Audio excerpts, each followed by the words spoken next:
Hi everyone, I'm going to read you your new book of the week, and this week it is The Scarecrow's Wedding by Julia Donaldson, and this is one of my absolute favourite books. I hope you really enjoy it too. Betty O'Barley and Harry O'Hay were scarecrows. They scared lots of crows every day. Harry loved Betty and Betty loved Harry. So Harry said, "Betty, my beauty, let's marry. Let's have a wedding, the best wedding yet, the wedding that no one will ever forget." Betty agreed, so they hugged and they kissed. Then Betty said, "Harry dear, let's make a list." "Just as you say," answered Harry O'Hay. So they wrote down the things they would need on the day. A dress of white feathers, a necklace of shells, lots of pink flowers, 2 rings and some bells. Then Harry gave Betty O'Barley his arm, and the scarecrows set off on a hunt around the farm. They hadn't gone far when they spotted some geese.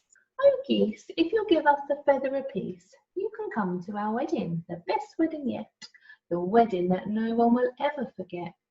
"We will," honked the geese, and they each gave a feather.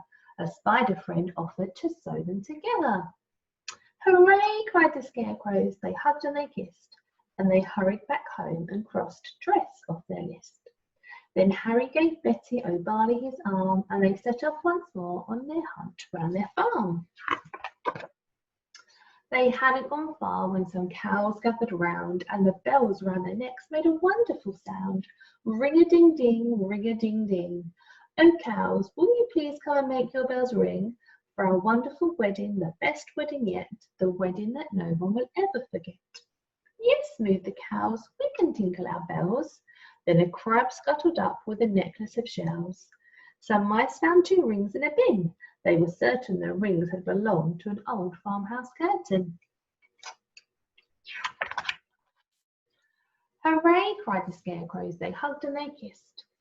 "Pink flowers are the only things left on our list." Then Harry said, "Betty dear, I can find those. Why don't I pick some while you have a doze?" Pink flowers," buzzed a big stripy bee. "I can find you a field of pink flowers. Follow me." So the bee led the way, and they travelled for hours, till they came to a field full of pretty pink flowers. Harry stood thinking, I won't pick them yet. I'll need to find water to keep their stalks wet.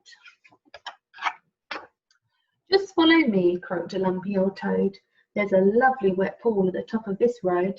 They climbed up the road. It was terribly steep. "Oh, I'm tired," said the toad. So they stopped for a sleep. Early next morning they came to the pool. "This water," said Harry, "is beautifully cool. But now I need something to carry it in. A jug or a vase or a cup or a tin." "I think I can help," said a small squirrely snail. "I can show you the way to a very fine pail." So the snail and the scarecrow set off on their way. But the snail was so slow, it took more than a day. Betty was worried. "What's happened to Harry? Where is the scarecrow I'm planning to marry?"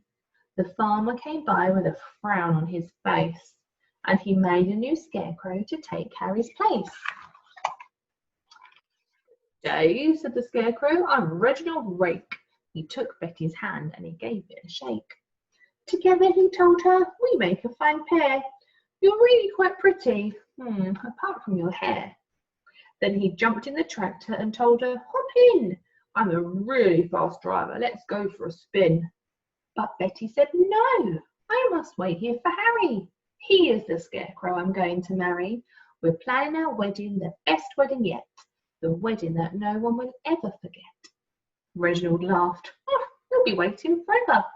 Forget about Harry. I bet he's not clever."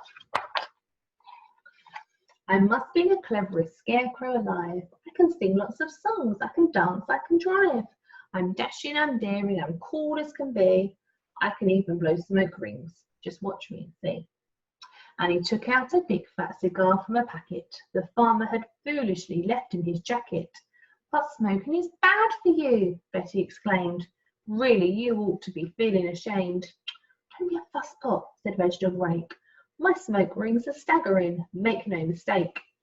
He struck up a light and he tried hard to smoke, but straight away started to splutter and choke. What happened next was completely unplanned. The lighted cigar tumbled out of his hand. Oh dear. It fell to the ground and it started a fire. Betty screamed, "Help!" as the flames flickered higher. But Reginald Rake said, "Oh, I better be off." And he bounded away with a terrible cough. Poor Betty.